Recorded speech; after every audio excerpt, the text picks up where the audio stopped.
নমস্কার বন্ধুরা, রাখির কিচেনে আপনাদের সবাইকে স্বাগত। আশা করি আপনারা ভালো আছেন। আমি আজকে একটি সুস্বাদু রেসিপি নিয়ে চলে এসেছি আপনাদের সাথে শেয়ার করব বলে। যদি রেসিপিটা ভালো লাগে লাইক করবেন, কমেন্ট করবেন আর সাবস্ক্রাইব করার অনুরোধ রইল। পাশে থাকা বেল আইকনটাকে টিপে দেবেন।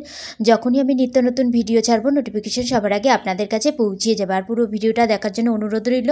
আর আমার চ্যানেলটাকে সবার সাথে শেয়ার করার অনুরোধ রইল। চলুন তাহলে দেখা যাক আজকের এই রেসিপিটা পরোটা, লুচি, নান সব কিছুর সাথে খেতে পারবেন। প্রথমে আমি গ্যাসের উপরে কড়াই বসিয়ে দিয়েছি। কড়াইয়ের মধ্যে সর্ষের তেল দিয়ে দিলাম, 3 চামচ সর্ষের তেল দিয়ে দিয়েছি। আর একটুখানি দিয়ে দিলাম পাঁচফোড়ন। 2টো ক্যাপসিকাম নিয়েছি, সেই ক্যাপসিকামটাকে কেটে এটার মধ্যে কড়াইয়ের মধ্যে দিয়ে দিলাম। কড়াইয়ের মধ্যে দিয়ে দেওয়ার পরে আমি এটাকে বেশ 1 থেকে 1.5 মিনিট ভাজার জন্য ভেজে নিয়েছি। তার মধ্যে এই মশলাটা আমি পরে বলে দিচ্ছি কী কী দিয়েছি।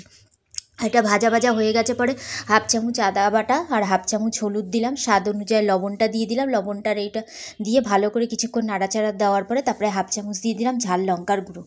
এটা লঙ্কার গুঁড়ো দিয়েছি, আপনারা চাইলে কাঁচা লঙ্কাও এর মধ্যে ইউজ করতে পারেন।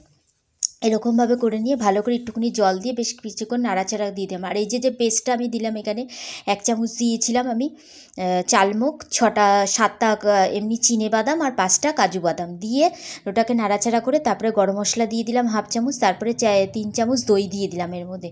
3 চামচ দইটাকে দিয়ে ভালো করে সুন্দর করে এটাকে নাড়িয়ে চাড়িয়ে দেওয়ার পরে তারপরে সামান্য 1 চামচ চিনি দিয়ে দিলাম। চিনিটাকে দিয়ে দেওয়ার পরে তারপরে ভালো করে নাড়ালাম, নাড়িয়ে ঠাড়িয়ে খুব সুন্দর করে আর যে পেস্টটা করেছিলাম সেই পেস্টটার মধ্যে থেকে বাটির জল দিয়ে ওটাকে ধুয়ে ওর মধ্যে জলটা দিয়ে দিলাম।